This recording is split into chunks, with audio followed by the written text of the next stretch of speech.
mahasiswa PBSI semester 3. Di sini saya akan menjelaskan tentang apa itu ambiguitas. Pasti teman-teman belum mengenalkan apa itu ambiguitas. Nah, dalam video ini saya akan memberitahu teman-teman semua apa saja sih yang ada dalam ambiguitas. Langsung saja yuk. Jadi, ambiguitas atau ketaksaan yang sering diartikan sebagai kata yang bermakna ganda atau dengan dua arti. Pengertian ambiguitas hampir sama dengan polisemi loh, hanya saja pada kegandaan makna dalam polisemi yaitu dari kata, sedangkan kegandaan makna pada ambiguitas berasal dari satuan yang lebih besar, yaitu frase atau kalimat, dan akan terjadi akibat penafsiran struktur gramatikal yang berbeda. Selanjutnya ada jenis-jenis ambiguitas. Ada 3 jenis, yaitu ambiguitas fonetik, ambiguitas leksikal, dan ambiguitas gramatikal.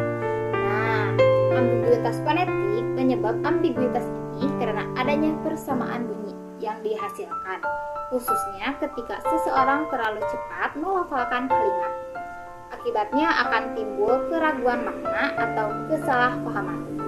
Contohnya, kemarin Dina memberitahu kepada Andi.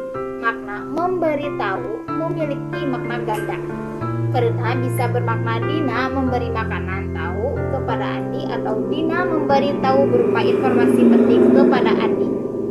Selanjutnya, ambiguitas leksikal. Jenis ambiguitas ini terjadi pada setiap kata di bahasa Indonesia yang memiliki makna lebih dari satu. Karena bermakna ganda, kalimat atau kata tersebut dapat mengacu pada benda ataupun kondisi suasana.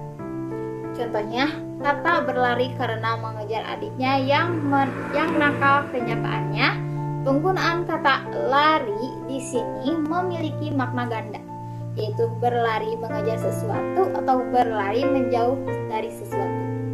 Yang ketiga ada gramatikal. Contohnya kata pemukul bisa bermakna ganda, yaitu alat pemukul atau orang yang memukuli orang lain. Penggunaan kata ini pada penggunaan kata pemukul bergantung pada peristiwa yang terjadi. Misalnya dalam kasus perkelahian atau olahraga yang membutuhkan alat pemukul. Contoh lainnya kata orang tua yang bisa bermakna ganda, yaitu orang yang sudah tua atau orang tua dari anak. Penggunaan kata ini memang memiliki makna ganda yang juga harus disesuaikan dengan konteks kalimat dan suasananya. Next, ada ciri-ciri kalimat ambiguitas. Ada 3 faktor penyebab kalimat ambiguitas, yaitu faktor sintaksis, faktor struktural, dan faktor morfologi. Faktor sintaksis merupakan penyusunan kata dalam sebuah kalimat. Ambiguitas dapat terjadi karena kesalahan dalam sintaksis atau penyusunan katanya. Dan faktor struktural dalam sebuah kalimat dibagi menjadi frasa dan kalimat. Ambiguitas dapat terjadi karena struktur frasa dan kalimatnya kurang tepat. Yang ketiga, faktor morfologi. Seperti yang kita tahu, morfologi adalah perubahan pembentukan kata. Ambiguitas dapat terjadi karena perubahan pembentukan kata yang digunakan dalam sebuah kalimat yang tidak sesuai. Nah, di sini saya punya 2 contoh kalimat. Contoh ke-1, kita membaca buku sejarah bahasa yang baru. Kalimat tersebut bersifat ambigu karena yang dimaknai baru bisa berupa sejarahnya atau bahasanya atau mungkin bukunya juga. Pemilihan dan peletakan kata baru bisa disesuaikan dengan konteks yang ingin disampaikan. Misalnya makna yang ingin disampaikan ialah tentang buku yang baru dan kalimatnya akan menjadi Tita membaca buku baru yang bercerita tentang sejarah bahasa. Dan yang contoh kedua, istri kepala sekolah yang ramah tersebut mengenakan baju ungu. Kalimat tersebut bersifat ambigu juga karena dimaknai ramah bisa kepala sekolahnya atau istri dari kepala sekolah tersebut.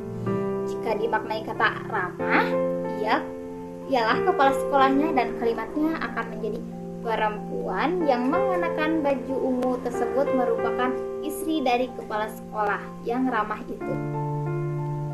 Sekian yang dapat saya sampaikan kepada kalian semua. Semoga bermanfaat. Dadah.